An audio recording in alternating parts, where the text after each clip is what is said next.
on to our first student, which is Tyler Erickson. No, it's Bryce. Bryce, did I get that? Oh yeah, I'm looking at, I forgot it changed it on the schedule. Thank you for correcting me on that. Bryson Erickson will be giving the next talk. And if you'd open your Bibles to Nehemiah 13:15 through 22, that's where the reading will take place.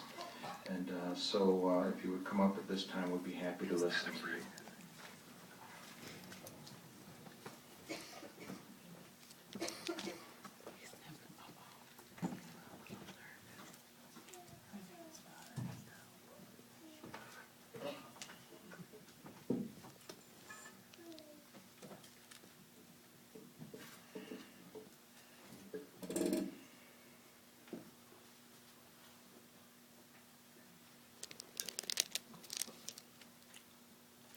In those days I saw in Judah people treading wine presses on the Sabbath, and bringing in grains in heaps, and loading them upon asses, and also wine, grapes, and figs, and every sort of burden, and bringing them into Jerusalem on the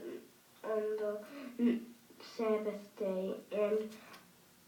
And I proceeded to bear witness against them on the day of their selling provisions. And the Tyrians themselves dwelt in the city, beginning to bring in fish and every sort of merchandise, and making sales on the Sabbath to the son of Judah and Jerusalem. And Jerusalem. So I began to find fault with the nobles of Judah and say to them, what is this bad thing that you are doing, even profaning the Sabbath day? Was it not this way that your forefather did so, that our God brought upon us all this calamity and upon the city? Yet you are adding to the burning anger against Israel by profaning the Sabbath. And it came about that as soon as the gates of Jerusalem had grown shadowy before the Sabbath, I immediately said the word, and the doors began to be closed. I said further that they should not be opened until after the Sabbath, and some of my own attendants I stationed at the gates, that no burden might come in on the Sabbath day. Consequently, the traders and the sellers of every sort of merchandise spent the night outside once and a second time, and then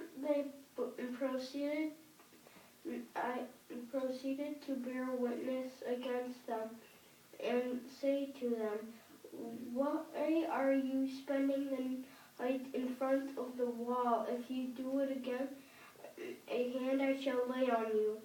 From that time on they did not come on the Sabbath. And I went on to say to the Levites that they should be regularly profaning, purifying themselves, and coming and keeping guard of the gates to sanctify the Sabbath day.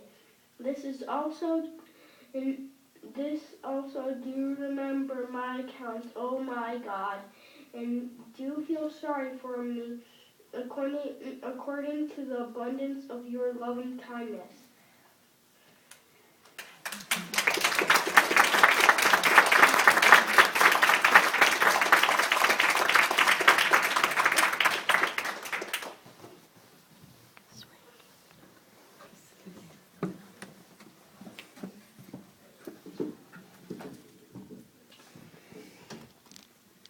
I agree. It was very nicely done, Bryce. We appreciate very much the way that you handled that. I'm glad we got the right person up here.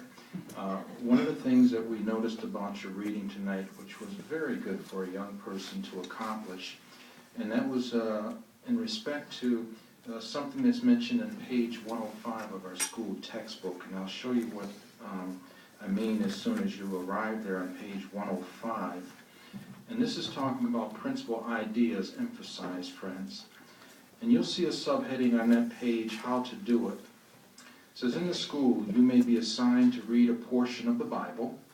What should be emphasized? If there is some central idea or important event around which the material that you will be reading has been developed, it would be appropriate to make it stand out. And did you notice at certain points he made certain things stand out? For example, in 17 and 18, when he got there, he changed his voice and said, so I began to find fault with the nobles of Judah and to say to them, what is this bad thing that you are doing, even profaning the Sabbath day? That was very good. You see, that drew everyone's attention to certain wrong that was being committed here. And so attention was being brought to this. And so it was nice to see a young person be able to remember, as instructed by his parents, I'm sure, when you get to this spot right here, make it stand off the page. And you did that very nicely, so appreciate that. And we also commend you for your courage and your willing spirit to get up here, fearlessly as it were. And that all teaches us a lesson when we get a little bit timid to rely on Jehovah, and His Spirit carries us through. Let's move on to our next